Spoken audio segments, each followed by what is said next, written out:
అందరికీ నమస్కారం.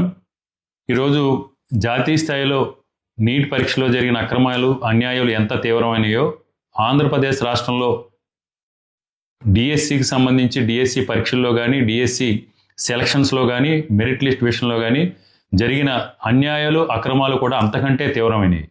ఈరోజు నీట్ పరీక్షకి జరిగిన అన్యాయాలు, అక్రమాలకు సంబంధించి దేశవ్యాప్తంగా దేశంలో ఉన్న నిరుద్యోగ యువకులందరూ కూడా పెద్ద ఎత్తున ఏ విధంగా పోరాటం చేస్తున్నారో మనం చూసాం.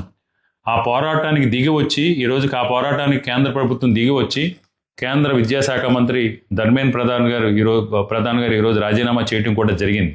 అదేవిధంగా ఆంధ్రప్రదేశ్ రాష్ట్రంలో జరిగిన డిఎస్సి దగాకు సంబంధించి, మెరిట్ లిస్ట్ మ్యానిపులేషన్ సంబంధించి, మెరిట్ లిస్టులో జరిగిన అవకతవకలకు సంబంధించి, టీచర్ పోస్టులకు సంబంధించి జరిగిన బేరసారాలో జరిగిన నగదు లావాదేవీలకు కానీ, అన్యాయాలకు కానీ, అక్రమాలు కానీ బాధ్యత వహించి ఆంధ్రప్రదేశ్ రాష్ట్ర విద్యాశాఖ మంత్రి లోకేష్ కూడా రాజీనామా చేయాలని డిమాండ్ చేస్తున్నాం.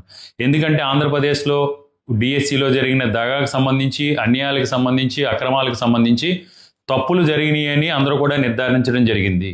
ముఖ్యంగా స్పోర్ట్స్ కోటా పేరుతో ఎగ్జామ్ జరిగినప్పుడు లేని స్పోర్ట్స్ కోటాని, సెలక్షన్స్ రిజల్ట్ వచ్చినప్పుడు లేని స్పోర్ట్స్ కోటాని, మెరిట్ లిస్ట్ వచ్చిన తర్వాత స్పోర్ట్స్ కోటాలో కేవలం డబ్బు కాసపడి ఆ పోస్టుల్ని అమ్ముకోవడం కోసం మెరిట్ లిస్ట్ని మార్చి అర్హత లేని వారికి స్పోర్ట్స్ కోటా ద్వారా డిఎస్సి ఉద్యోగాలు కట్టబెట్టడం జరిగింది. ఇది అతిపెద్ద కుంభకోణం. ఆంధ్రప్రదేశ్ రాష్ట్రంలో ఉద్యోగాలు డిఎస్సికి సంబంధించి జరిగిన అతిపెద్ద కుంభకోణం.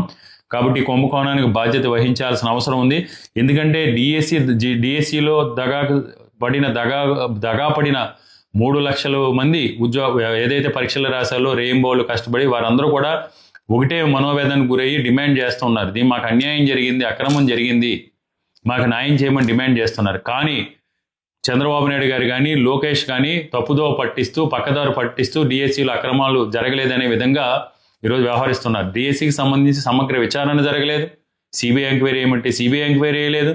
కొన్ని డిఎస్సిలో జరిగిన అవకతవకల్ని పైన సిట్టింగ్ జడ్జితో విచారణ కూడా జరిపించలేదు. 100% ఈరోజు ఏదైతే కేంద్ర ప్రభుత్వంలో ఎన్డీఏ కూటమిలో భాగస్వామిగా ఉన్నటువంటి తెలుగుదేశం పార్టీకి సంబంధించిన ముఖ్యమంత్రి చంద్రబాబు నాయుడు గారు కానీ, లోకేష్ కానీ ఈరోజు మీరు సమాధానం చెప్పాలి. చెప్పకపోతే ఈ రాష్ట్రంలో ఉన్న కోట్లాది మంది యువత ఆగ్రహానికి మీరు గురవుతారు. మీ ఆధ్వర్యంలో మీ కూటమి ప్రభుత్వం అధికారంలోకి వచ్చిన తర్వాత గత 24 నెలలుగా ఈ రాష్ట్రంలో నిరుద్యోగ యువకులు నానా అవస్థలో పడుతున్నారు. మీ మోసపూరిత హామీలు నమ్మి మీరు ఏదైతే ఎన్నికల ముందు నిరుద్యోగ వృత్తి అన్నారు, 23 లక్షల ఉద్యోగాలు అన్నారు, 23 లక్షల పెట్టుబడి ఉన్నారు, అన్ని బోగస్.